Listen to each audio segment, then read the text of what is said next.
नमस्कार प्यारे बच्चों, कैसे हैं आप सभी। उम्मीद करता हूँ कि आप बहुत ही अच्छे होंगे और अपने एग्ज़ाम की तैयारी, high school Uttar Pradesh board exam की तैयारी बहुत ही अच्छे से कर रहे होंगे। तो जैसा कि आप सभी को पता है कि मैं सोशल साइंस की क्लास स्टार्ट कर दिया हूँ और सोशल साइंस की क्लास में पहला चैप्टर हमने स्टार्ट किया है जिसका नाम है रिसोर्स एंड डेवलपमेंट, यानी संसाधन एवं विकास। तो प्यारे बच्चों, आप लोगों ने इस चैप्टर में कई सारे डायमेंशन को कवर भी किया है और हम लोग इस समय जो पढ़ रहे हैं वो पढ़ रहे हैं आपका भू या भूमि संसाधन। तो भूमि संसाधन में इसके पहले वाले लेक्चर में हमने डिस्कशन किया था कि भूमि संसाधन का अर्थ या परिभाषा, इसके बारे में हम लोगों ने देखा था कि आखिर भूमि संसाधन कहते किसे हैं। फिर हमने ये देखा था कि भूमि संसाधन को प्रभावित करने वाले जो कारक हैं वो हैं कौन कौन, उनके बारे में हम लोगों ने समझा था। आज हम भूमि संसाधन के महत्व को समझने वाले हैं। तो बहुत इंपॉर्टेंट टॉपिक है, आप इसको बहुत ही अच्छे तरीके से समझिएगा क्योंकि एग्जाम में यहाँ से सवाल बनेंगे ही बनेंगे। अगर भूमि संसाधन के महत्व के बारे में देखें तो भूमि संसाधन का जो महत्व है, आप जानते हैं कि भूमि का महत्व इतना है कि हम बता नहीं सकते, लेकिन कुछ ऐसे दो चार पॉइंट हमको जानने हैं जो हमारे लिए बहुत ही आवश्यक हैं और जो एग्जाम में हमको लिखने भी हैं। तो पहला क्या है, ये जो है मनुष्य, अगर इसके महत्व की बात करें, मनुष्य या जीव जंतु इसके साथ साथ तथा वनस्पति, जीव जंतु तथा वनस्पति के विकास का ये आधार है, भूमि संसाधन। आपको पता है कि जो मनुष्य हैं या कोई भी जीव जंतु है या कोई भी किसी भी प्रकार की वनस्पति हो, तो सारे जीव जंतु या वनस्पति का जो विकास होता है वो कहीं न कहीं पृथ्वी पे ही होता है। तो इसलिए ये जो है एक तरीके से अगर हम समझें तो ये जो है किसी भी मनुष्य या जीव जंतु या प्राकृतिक वनस्पति के जीवन का आधार है, अगर आप जानते हैं तो ठीक है। इसके अलावा और क्या है, ये जो है इसके साथ साथ आप जानते हैं कि कोई भी मनुष्य अगर इस पृथ्वी पर रहेगा, इस भूमि पर रहेगा, तो वो अपना विकास तो करेगा ही करेगा, साथ में अगर हम लोग देखें तो वो अपना आर्थिक विकास भी करेगा। तो ये जो है आर्थिक, किसी भी मनुष्य या जीव जंतु आर्थिक विकास का, दूसरा पॉइंट, आर्थिक विकास का आधार है, दूसरा पॉइंट ये इसका महत्व है। तीसरा अगर जो महत्व है, अगर हम लोग और समझने का प्रयास करें तो दो तो हो गया। अगर हम तीसरे महत्व की बात करें तो तीसरा महत्व भूमि संसाधन का हमारे लिए क्या है, तो तीसरा महत्व वो ये है कि जो है प्राथमिक उद्योग के विकास का आधार है। क्योंकि आप जानते हैं जो प्राथमिक उद्योग है या प्राथमिक क्षेत्र जो भी है, अगर प्राथमिक क्षेत्र की बात करें, उद्योग ना लिख के प्राथमिक क्षेत्र की बात करें, तो प्राथमिक क्षेत्र का मतलब होता है कृषि। और आप जानते हैं कि ये कृषि के विकास का आधार तो है ही है, क्योंकि आप जानते हैं कि कृषि कहाँ की जाएगी, इसी भूमि या भू संसाधन पर ही की जाएगी। तो उम्मीद है ये सारी चीज़ें आपको बहुत ही अच्छे तरीके से समझ में आ रही होंगी। इसके अलावा और परिवहन तथा संचार के साधनों के विकास का आधार है, क्योंकि आप जानते हैं जो भी परिवहन के साधन हैं या जो भी संचार के साधन हैं, इनके भी विकास का आधार क्या है, भूमि या भू संसाधन है। क्योंकि परिवहन में देखें तो चाहे वो सड़क परिवहन के बाद चाहे आपका रेल परिवहन या रेल परिवहन के साथ साथ अगर जल परिवहन की बात करें तो ये सभी कहाँ पे संभव है, इसी भू या भूमि पर, ठीक है। तो ये हमने बताया परिवहन के साधनों तथा संचार के साधनों के विकास का आधार है। तो ये सारे कुछ पॉइंट हैं जो भू या भूमि संसाधन के महत्व को कहीं न कहीं उजागर करते हैं या बताते हैं। तो उम्मीद है यहाँ तक चीज़ें आपको समझ में बहुत ही अच्छी तरीके से समझ में आई होंगी, ठीक है।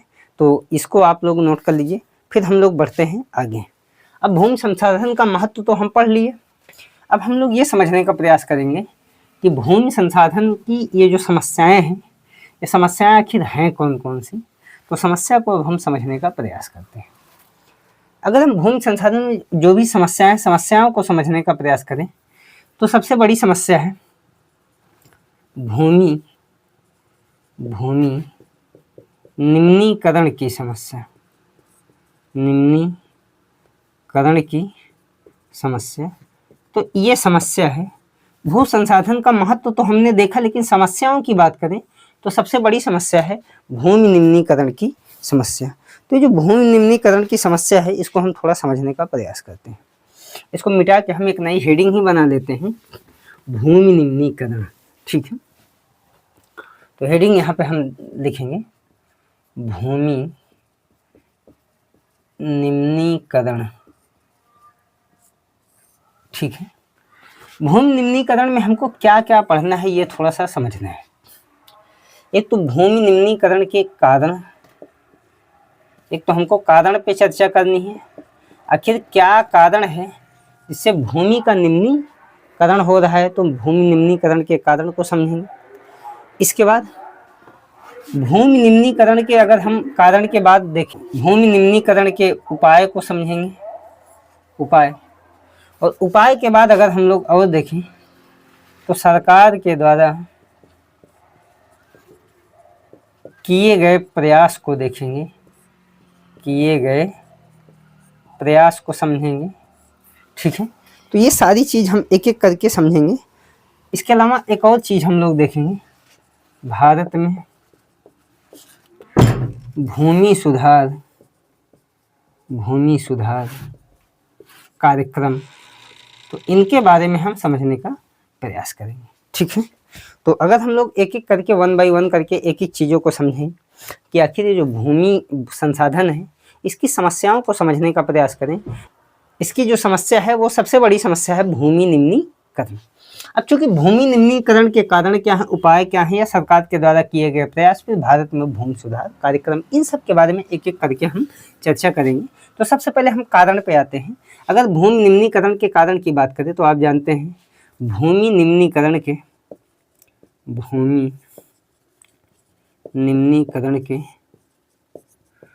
कुछ महत्वपूर्ण कारण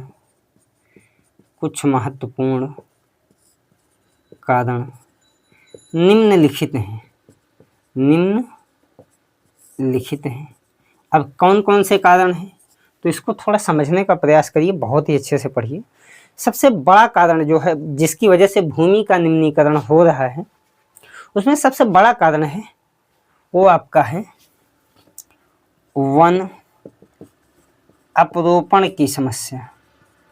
वन अपरोपण की समस्या, ये सबसे बड़ा कारण है, सबसे इम्पोर्टेंट कारण यही है, जिसकी वजह से आज भूमि संसाधन का निम्नीकरण हो रहा है। कैसे हो रहा है? वन अपरोपण का मतलब होता है वृक्षों का कटाव। और जैसा कि आपको पता है कि जब आप वृक्षों का कटाव करेंगे तो इससे न केवल पर्यावरण असंतुलित होगा, बल्कि भूमि का निम्नीकरण भी होगा। कैसे? जैसा कि आप जानते हैं कि जो कोई भी वृक्ष हो, कोई भी पेड़ हो, तो पेड़ जो है वो कहीं ना कहीं भूमि पर ही जानते हैं कि पाए जाते हैं, उगते हैं या लगाए जाते हैं। और ये करते क्या है कि इसी भूमि में इनकी जो जड़ें होती है भूमि में जाती हैं और ये मिट्टियों को जकड़ के रखती हैं, यानी समेट के रखती हैं। और यही जो जड़ें हैं इसी भूमि के अंदर से मृदा यानी कि खनिज तेल और जल को अवशोषित करती हैं, जिससे इनका जीवन तो चलता है।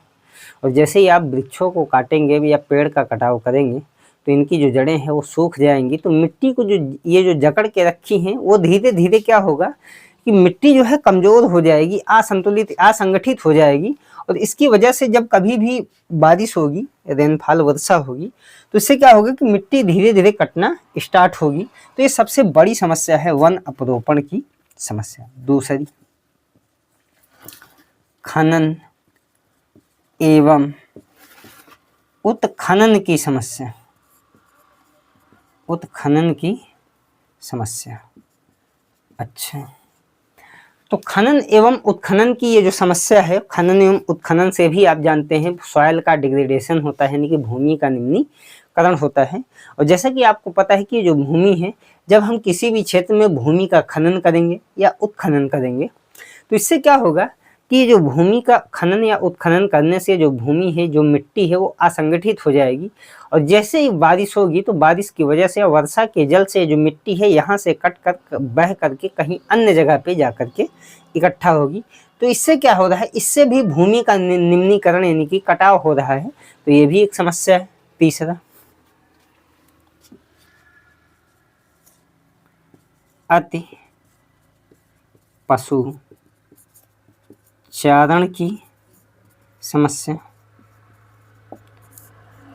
जब अत्यधिक मात्रा में पशुओं को चराएंगे तो अति पशुचारण करेंगे तो उससे भी क्या होगा, भूमि का कटाव होगा। तो अति पशुचारण की समस्या भी एक भूमि निम्नीकरण की एक समस्या है। इसके अलावा एक और समस्या है, वो है तीव्र गति से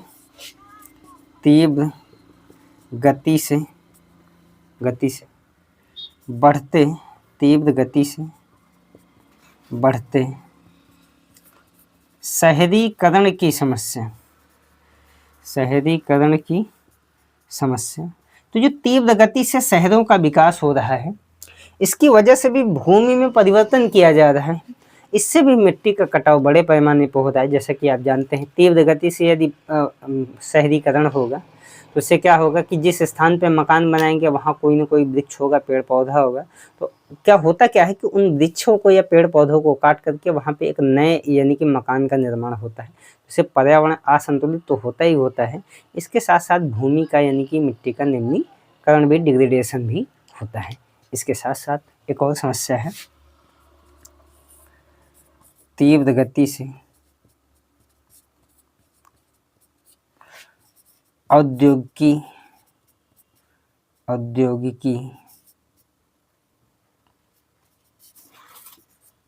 की समस्या। तो आज तीव्र गति से औद्योगिकीकरण हो रहा है, उद्योगों की स्थापना हो रही है, इसकी वजह से भी भूमि का निम्नीकरण बड़े पैमाने पर हो रहा है। तो उम्मीद है ये भूमि निम्नीकरण के कारण को हम अच्छे से समझ लिए हैं, ठीक है, और आगे हम थोड़ा सा बढ़ने का प्रयास करेंगे।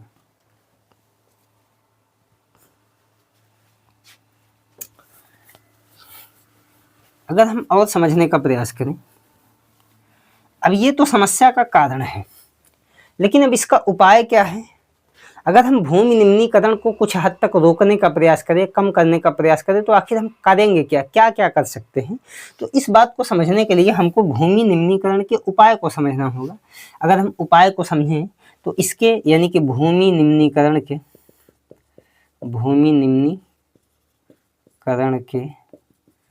कुछ महत्वपूर्ण उपाय निम्नलिखित हैं। तो कुछ ऐसे उपाय हैं जिनके बारे में हमको समझना है। नंबर 1 सबसे महत्वपूर्ण उपाय क्या है। नंबर 1 सबसे महत्वपूर्ण कारण है वृक्षारोपण करना।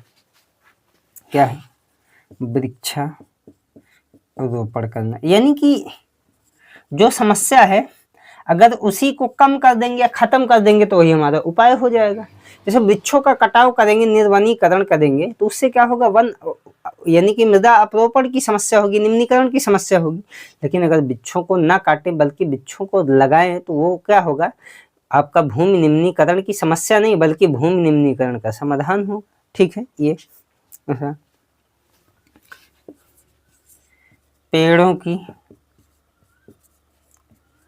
रक्षक मेखला का निर्माण करना, यानी कि जहाँ जहाँ पे तटीय क्षेत्र हैं वहाँ पे हम देखें तो क्या कर सकते हैं भूमि निम्नीकरण को रोकने के लिए। तो वहाँ पे हम एक जो है एक श्रृंखला, एक मेखला बना सकते हैं, एक तटरक्षक मेखला बना सकते हैं पेड़ों की, यानी कि वहाँ पे हम किनारे किनारे पे पेड़ों को लगा दें। इससे क्या होगा कि ये जो पेड़ हैं ये मिट्टी को संगठित करके रखेंगे ताकि मिट्टी का कटाव कम से कम मात्रा में हो सके और भूमि निम्नीकरण से हमको मुक्ति मिल सके। ठीक है, तीसरा, अगर कोई बालू क्षेत्र है, बालू का मतलब अगर हम कहें तो कोई रेतीला क्षेत्र है तो हम ऐसे लिख सकते हैं, रेतीले क्षेत्र में कांटेदार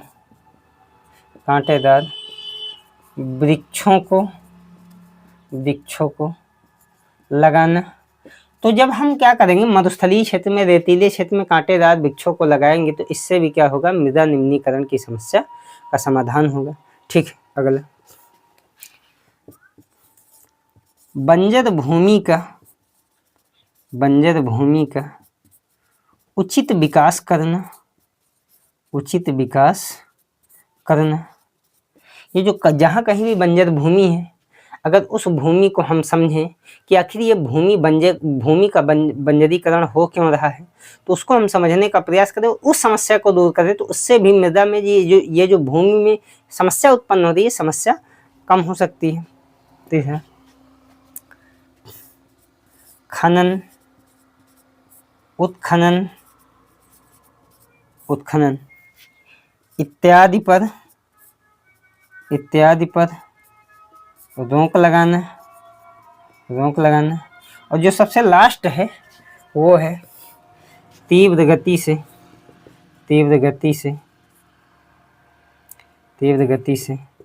बढ़ते औद्योगिकीकरण एवं शहरीकरण पर नियंत्रण करना। तो ये सभी क्या है, ये सभी अगर हम लोग समझने का प्रयास करें तो भूमि निम्नीकरण के उपाय हैं। उम्मीद है यहाँ तक आपको बहुत ही अच्छे से समझ में आया होगा। तो और आगे चलिए, मिटा दे रहा हूँ इसको।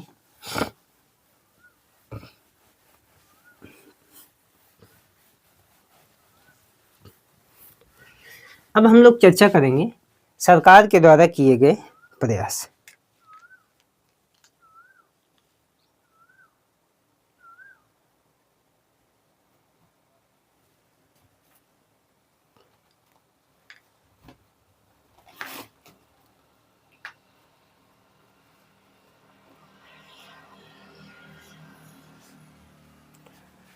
तो अगर हम सरकार के द्वारा क्या प्रयास किए गए, अगर इसको हम समझने का प्रयास करें, तो सबसे पहला प्रयास यह किया गया कि बंजर भूमि को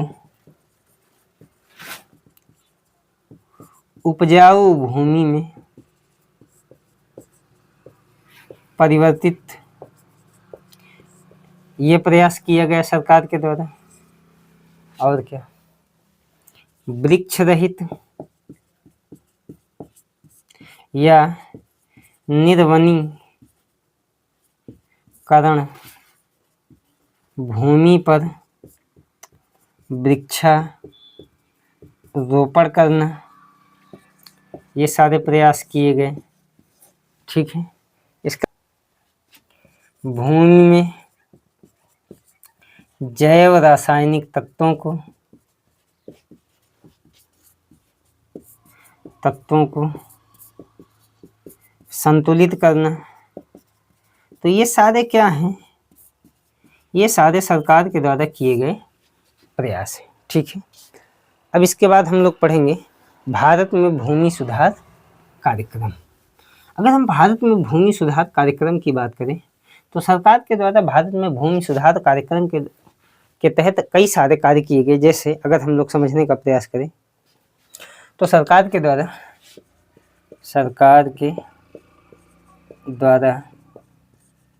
भूमि सुधार कार्यक्रम के क्षेत्र में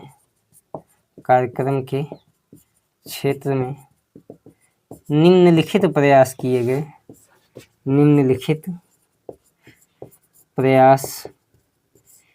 गए। तो कई सारे प्रयास किए गए। जैसे सरकार के द्वारा एक कार्यक्रम चलाया गया था जिसका नाम है बंजर भूमि विकास कार्यक्रम चलाया गया। तो एक तो ये कार्यक्रम चलाया गया, बंजर भूमि विकास कार्यक्रम चलाया गया। ठीक है, और भूमि सुधार करने के लिए सरकार के द्वारा और क्या प्रयास किए गए, तो इसके साथ साथ हमने आपको एक दूसरा जो पॉइंट है वो है वृक्षारोपण कार्यक्रम चलाया गया।